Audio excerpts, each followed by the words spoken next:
Hello everyone, welcome to my channel civil signal. और आज हम इंडियन पॉलिटी एमसीक्यू सीरीज का टॉपिक नंबर 3 डिस्कस करने वाले हैं, जिसमें हम salient features of the Indian constitution के बारे में डिस्कस करेंगे। इसके पहले हम दो टॉपिक ऑलरेडी डिस्कस कर चुके हैं। पहला कॉन्स्टिट्यूशनल डेवलपमेंट ऑफ इंडिया, दूसरा कॉन्स्टिट्यूएंट असेंबली के बारे में। ठीक है, अगर ये दो वीडियोज आपने नहीं देखे हैं तो आप मेरे चैनल पर डायरेक्टली जा सकते हैं। मेरे चैनल का नाम है सिविल सिग्नल।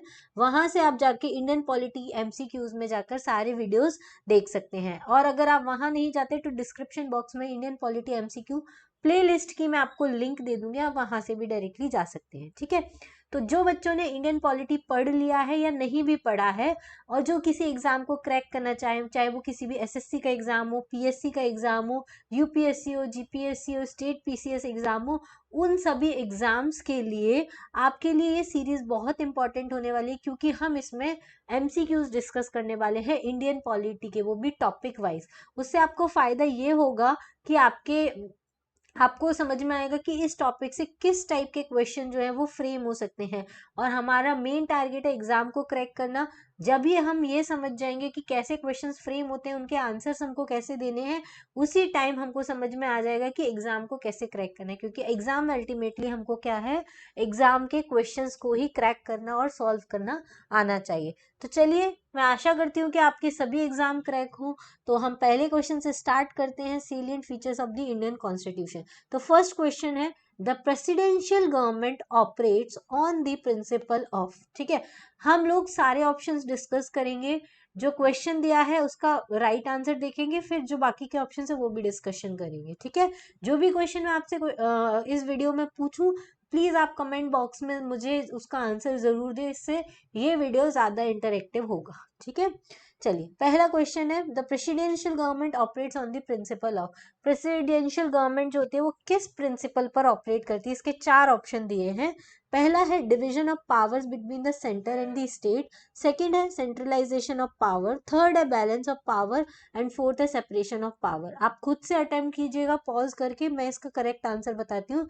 इसका करेक्ट आंसर है separation of power. Presidential government जो होती है वो सेपरेशन ऑफ पावर पे काम करती है। कैसे? देखिए, प्रेसिडेंशियल गवर्नमेंट मतलब जैसे कि यूएसए की गवर्नमेंट, वो प्रेसिडेंशियल गवर्नमेंट है, और वहां पर जो सेंटर है और स्टेट है उन दोनों की पावर में सेपरेशन है। तो इसलिए वहां की गवर्नमेंट किस पे काम करती है? सेपरेशन ऑफ पावर पे काम करती है। हमारी इंडियन गवर्नमेंट जो है वो division of power between the centre and states के साथ काम करती है, क्योंकि हमारी जो पावर है वो सेंटर और स्टेट में डिवाइडेड है। कुछ पावर सेंटर को दी है जिसपे सेंट्रल लॉ बनाते हैं, कुछ पावर स्टेट को दी है जिसपे स्टेट लॉ बनाते हैं। ठीक है, और बैलेंस ऑफ पावर भी है हमारे यहाँ पे, जुडिशियरी, एग्जीक्यूटिव और लेजिस्लेचर, तीनों के बीच में क्या किया जाता है? बैलेंस किया जाता है पावर को।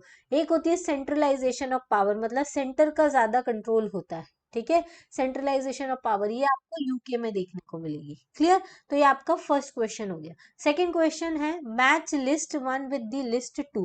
देखो, इस टाइप के मैच वाले क्वेश्चन जो है वो यूपीएससी के एग्जाम में भी पूछे जाते हैं और स्टेट पीसीएस के एग्जाम में भी काफी पूछे जाते हैं। तो इस टाइप के क्वेश्चंस आपको जरूर करने हैं। तो लिस्ट वन को लिस्ट टू से मैच करना है, और इसमें गलती ना हो इसके लिए पहले ही आपको ऑप्शंस यहाँ लिख लेने हैं, ए बी सी डी। ठीक है, फिर उसके बाद मैच करके आपको कॉलम मैच करना है। ठीक है, पहला है forms of government, list one में दिए हैं, प्रिंसिपल सेकंड में दिए हैं। तो प्रेसिडेंशियल सिस्टम, प्रेसिडेंशियल सिस्टम अभी हमने देखा किस पे काम करता है? सेपरेशन ऑफ पावर पे काम करता है, मतलब ए ऑप्शन वन से मैच कर रहा है। दूसरा है पार्लियामेंट्री सिस्टम।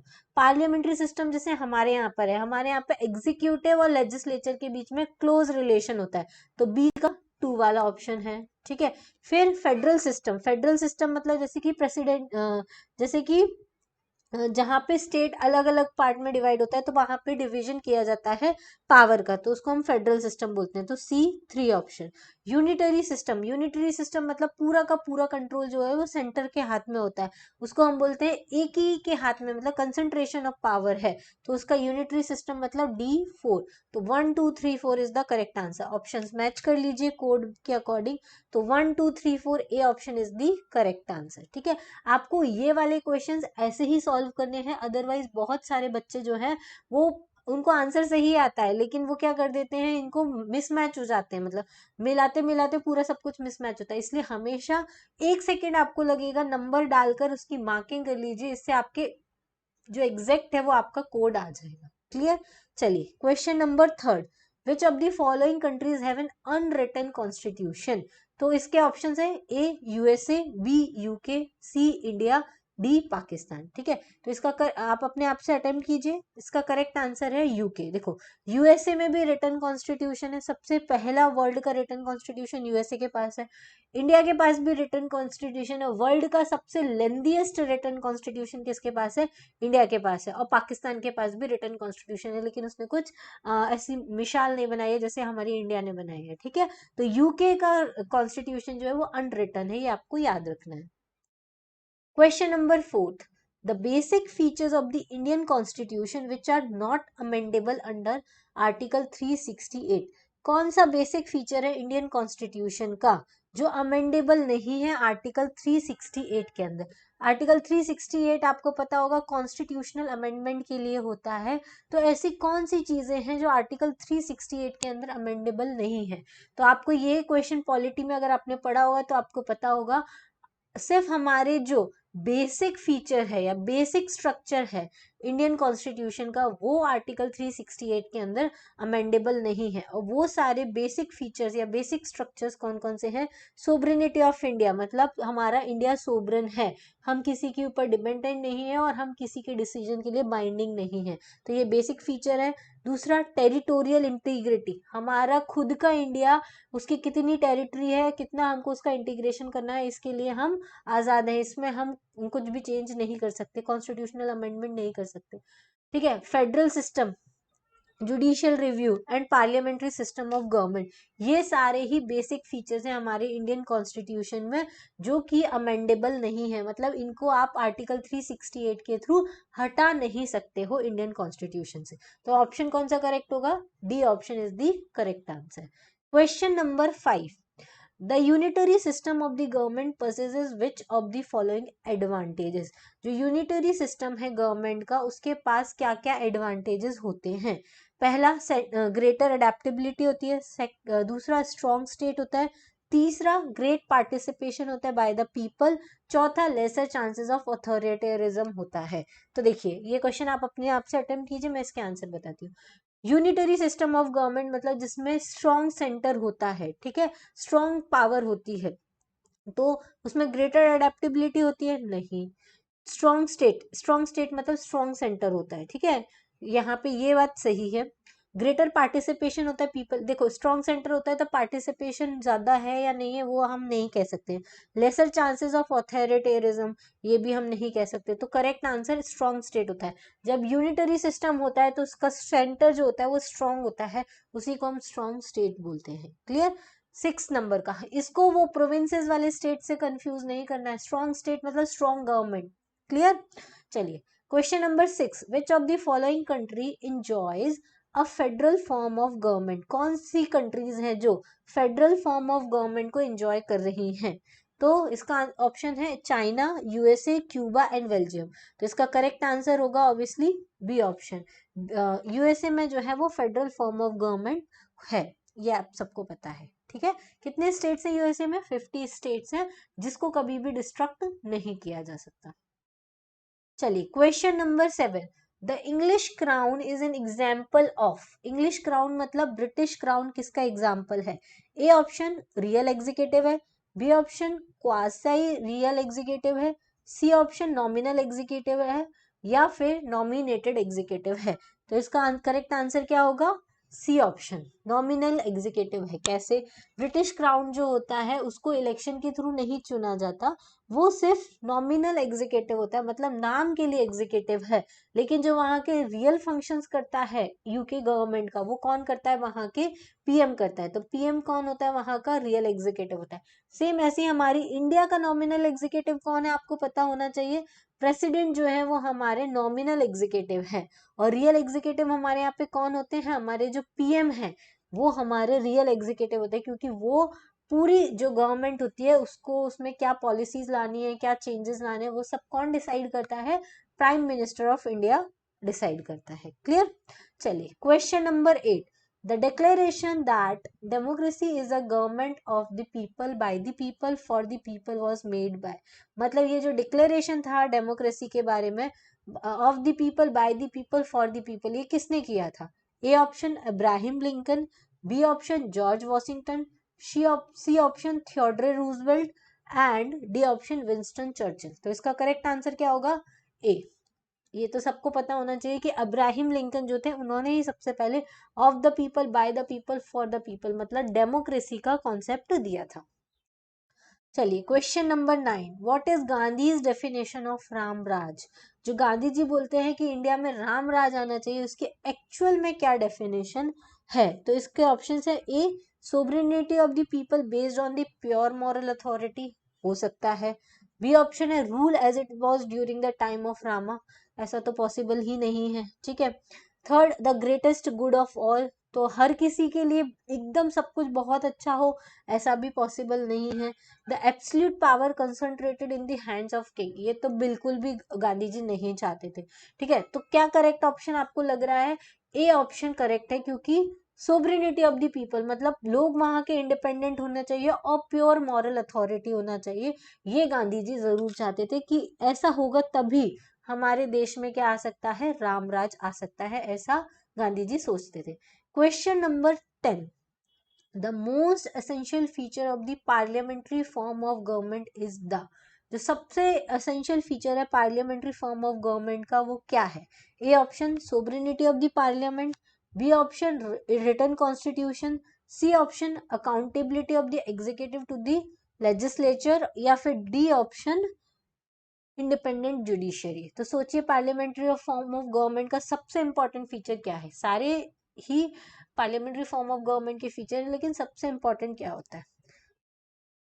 तो सोवरेनिटी ऑफ द पार्लियामेंट, ये तो ऐसा कोई इंपॉर्टेंट, रिटन कॉन्स्टिट्यूशन तो सारे में ही होता है, अकाउंटेबिलिटी भी होती है, सबसे इंपॉर्टेंट फीचर्स होता है इंडिपेंडेंट जुडिशरी।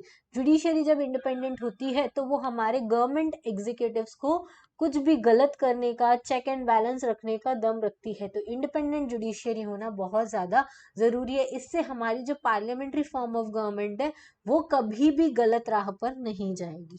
क्लियर? चलिए 11th नंबर का क्वेश्चन स्टेटमेंट के फॉर्म में दिया है। इस टाइप के क्वेश्चन आपको UPSC and other state PSC exams और एसएससी एग्जाम्स में देखने को मिलेंगे। तो स्टेटमेंट 1, वैसे ये सारे जो क्वेश्चन मैंने इंक्लूड किए हैं वो सभी किसी ना किसी एग्जाम्स में आए हुए हैं। जो प्रीवियस ईयर के जो किसी भी एग्जाम में आए हुए होते हैं उनके क्वेश्चन के रिपीट होने के चांसेस बहुत ज्यादा होते हैं पीएससी एग्जाम्स के लिए, यूपीएससी के लिए नहीं होते हैं, लेकिन पीएससी एग्जाम्स में क्वेश्चंस के रिपीटेशन होने के बहुत ज्यादा चांसेस आपको देखने को मिलेंगे। चलिए स्टेटमेंट 1 है the constitution of India is a liberal constitution, सही बात है, हमारा इंडियन कॉन्स्टिट्यूशन काफी लिबरल है।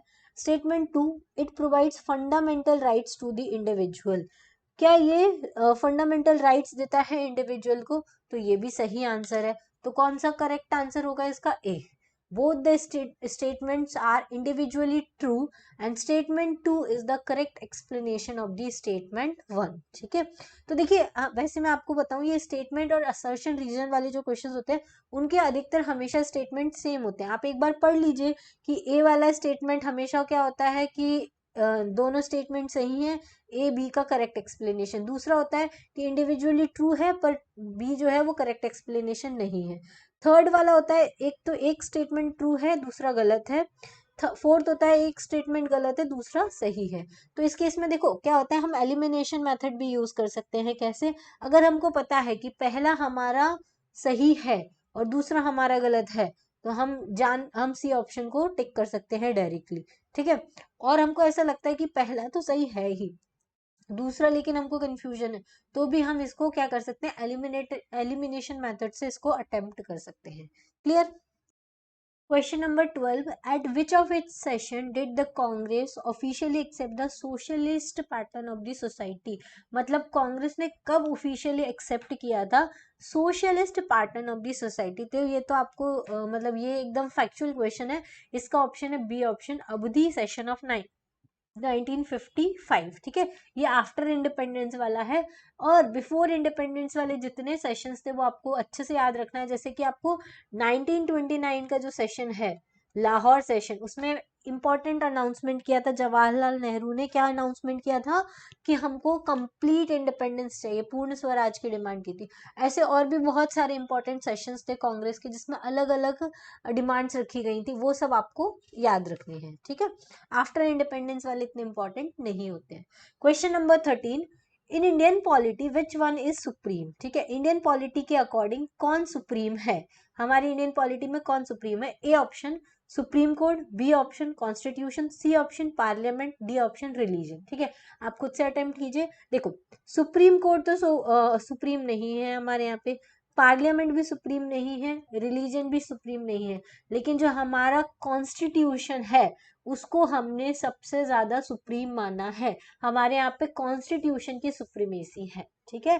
सब, चाहे वो लेजिस्लेचर हो, चाहे वो पार्लियामेंट हो, चाहे वो सुप्रीम कोर्ट हो, चाहे वो कोई भी रिलीजन हो, सब किसके अकॉर्डिंग काम करते हैं?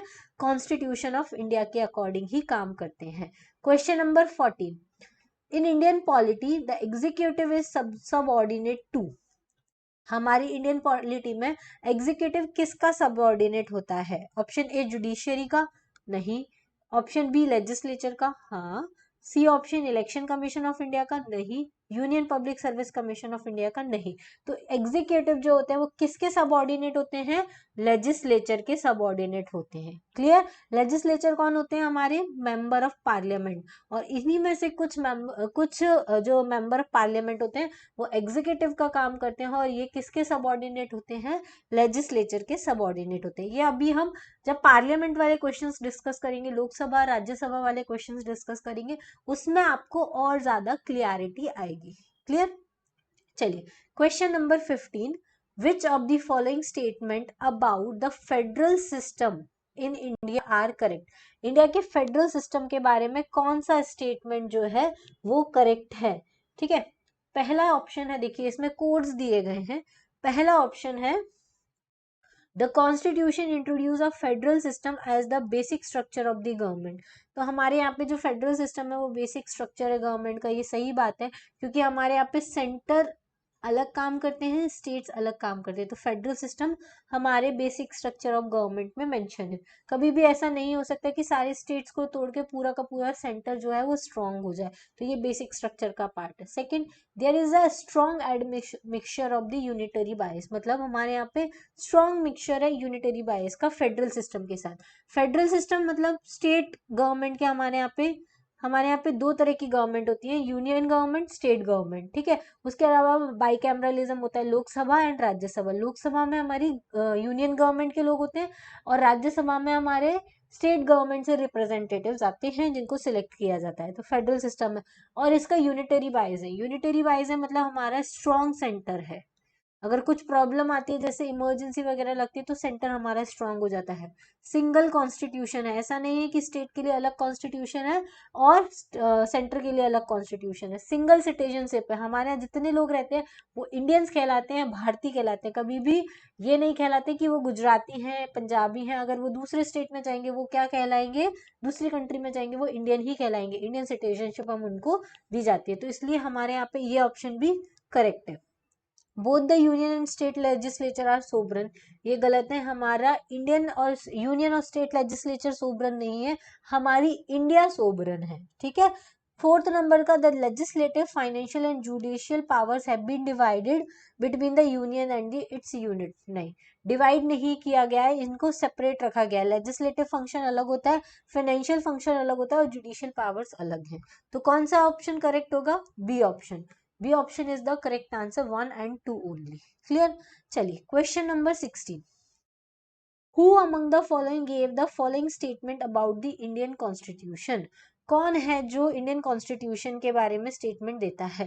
ठीक है, कौन सा स्टेटमेंट? ये जो स्टेटमेंट लिखा हुआ है वो स्टेटमेंट किसने दिया है? तो स्टेटमेंट पढ़ लेते हैं।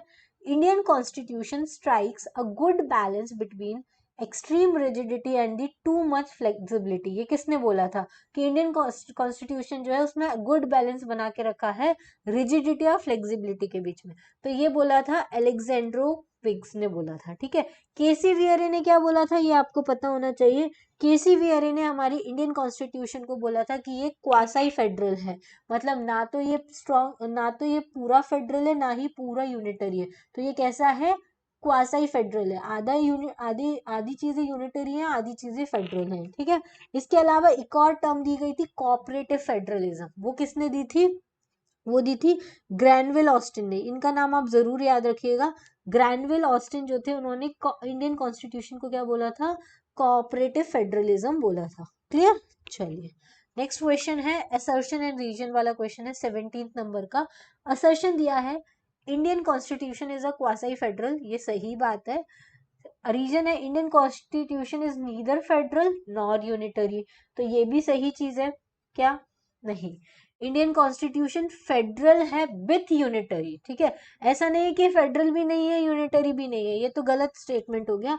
हमारा इंडियन कॉन्स्टिट्यूशन जो है वो फेडरल है विथ यूनिटरी, ठीक है। मतलब उसमें कुछ फीचर्स फेडरल के हैं, कुछ फीचर्स जो है यूनिटरी के हैं। ऐसा नहीं कि वो फेडरल भी नहीं है यूनिटरी भी नहीं है, वो क्वाजी फेडरल है। तो ए वाला ऑप्शन करेक्ट है, तो C is the correct answer, क्योंकि A is true but R is false. Clear. चलिए question number 18, which of the following official document is related with India. इनमें से कौन सा ऑफिशियल डॉक्यूमेंट है जो इंडिया के साथ रिलेट करता है, तो ये है हमारा व्हाइट पेपर, ठीक है। व्हाइट पेपर जो है वो इंडियन गवर्नमेंट इशू करती है अलग अलग चीजों के लिए। येलो बुक कौन रिलीज करता है, येलो बुक जो होता है वो ब्रिटिश गवर्नमेंट रिलीज करती है। ग्रीन पेपर जो है वो व्हीकल्स के लिए इशू किया जाता है, ठीक है। इसको भी वैसे गवर्नमेंट नहीं, ग्रीन पेपर जो होता है वो यूके की गवर्नमेंट पब्लिश करती है। और ये किस लिए किया जाता है, ये गवर्नमेंट पब्लिश करती है जिससे कोई टॉपिक है जिसके ऊपर डिस्कशन करना है, तो उसके लिए ग्रीन पेपर इशू किया जाता है। ब्लू बुक जो है वो प्राइसिंग बताती है, जो कमर्शियल व्हीकल्स होते हैं उनकी क्या प्राइसिंग है वो बताती है, तो वो ब्लू बुक में लिखा जाता है, ठीक है। तो ये सारी बुक्स हैं, ये याद रखना, ये इंडिया की होता है व्हाइट पेपर। क्लियर। और ये येलो बुक यूके का होता है और ग्रीन पेपर भी यूके का होता है। ये ऑफिशियल डॉक्यूमेंट होता है व्हाइट पेपर। ब्लू बुक भी इंडिया की होती है लेकिन ये ऑफिशियल डॉक्यूमेंट नहीं होता है, ये एक इंडस्ट्रियल डॉक्यूमेंट है जिसमें प्राइसिंग बस बताई जाती है व्हीकल्स की, कमर्शियल व्हीकल्स की। चलिए question number 19, which one of the following is a basic feature of the presidential government. कौन सा बेसिक फीचर है हमारी प्रेसिडेंशियल गवर्नमेंट का, क्या ये जो प्रेसिडेंशियल गवर्नमेंट होती है उसमें रिजिड कॉन्स्टिट्यूशन होता है, नहीं पता। सुप्रीमेसी होती है लेजिस्लेचर की, नहीं होती है। रेसिडुअल पावर स्टेट्स के पास होती है, नहीं होती है। सिंगल एग्जीक्यूटिव होता है, हाँ। प्रेसिडेंशियल गवर्नमेंट में एक ही एग्जीक्यूटिव होता है, वो होता है प्रेसिडेंट, ठीक है। तो इसलिए B option is the correct answer, 19th का B option. Question number 20, the cardinal features of the political system in India. तो कार्डिनल फीचर्स जो है पॉलिटिकल सिस्टम ऑफ इंडिया के वो क्या क्या हो सकते हैं। देखो कार्डिनल मतलब इंपॉर्टेंट फीचर्स कौन कौन से हैं। It is a democratic republic, हाँ हम डेमोक्रेटिक रिपब्लिक है। It has a parliamentary form of government, तो हमारे पास पार्लियामेंट्री फॉर्म ऑफ गवर्नमेंट है, तभी तो हमारे पास लोकसभा राज्यसभा है। Third, the supreme power vest in the people of India, जो हमारी सुप्रीम पावर है वो लोगों के पास ही है क्योंकि डेमोक्रेसी है।